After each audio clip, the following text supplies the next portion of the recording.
The Super Smash Bros. Series began in 1999 with the release of Super Smash Bros. On the Nintendo 64.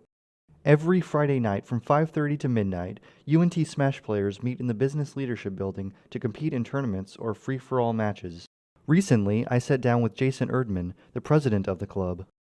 Good morning, everybody. This is Blake Keene reporting for Michelle Redmond's class. I'm here with Jason Erdman. He's the president of the UNT Brothers in Smash Club.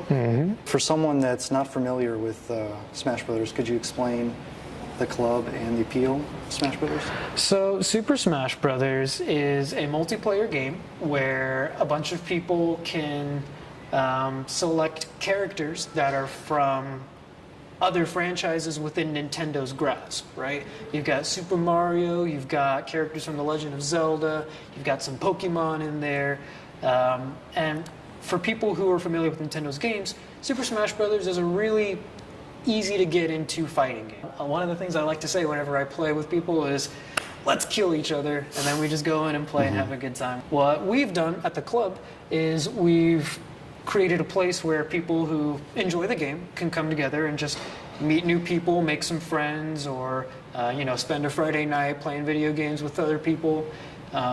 We've essentially created a small community around this game where people can come and get to know each other or hang out. We have a wide variety of people. I think our peak population for the club was around 200 people at one point. Wow. There couldn't have been more than a dozen of us that just enjoy getting together and playing the game, and we were like, hey, let's make a club. Maybe we'll meet some new people. And it just exploded. Before you know it, we've just got our own little community. A lot of people around campus have heard of us. As far as gaming clubs go, we're one of the larger ones. Right. Although not as well funded, I should say, because we don't get esports funding, Nintendo doesn't really reach out to things like us too much. But for what it's worth, I think we've done a great job in the couple years we've been around. It's been a long time and it's been a lot of fun. It's definitely my pride and joy of UNT, my UNT experience. And I want to talk about Super Smash Bros. Melee, because that's a game that's like near 15 years old and it still has a huge tournament scene. It sure does. Why do you think that people are still so attracted to it?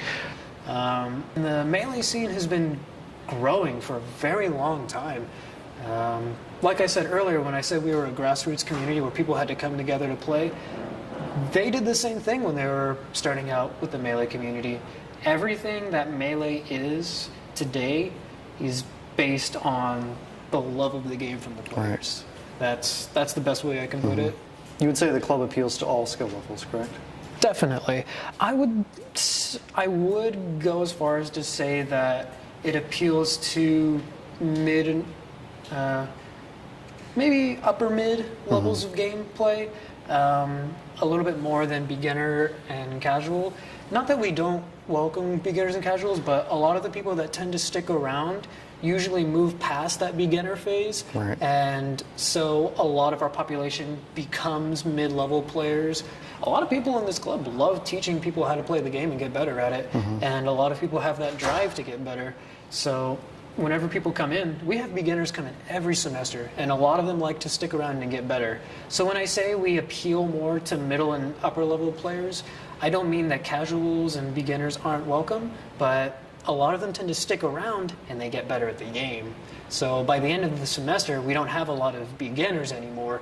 They've grown into stronger players. If you're just joining us, I'm joined here today with Jason Erdman. He's the president of the UNT Brothers in Smash Club, which is UNT's Super Smash Brothers Club. Yep. And before we go, is there anything you'd like to say to people who may not be as familiar with Smash Brothers and want to start getting into it? So if you're curious about Super Smash Brothers and you would like to get into it, I would suggest Smash 4, the newest one for the Wii U, is definitely one of the easiest Smash Brothers games to get into. If you are not familiar with esports, just think of it as basketball or football. It's people doing what they love, having a good time, and competing to be the best. That's probably a pretty good way to put esports in general. That's a good way to put it. Even. But Smash Bros. Fits into there pretty nicely. Well, thank you for joining us today. This is Blake King reporting for Michelle Redmond's class.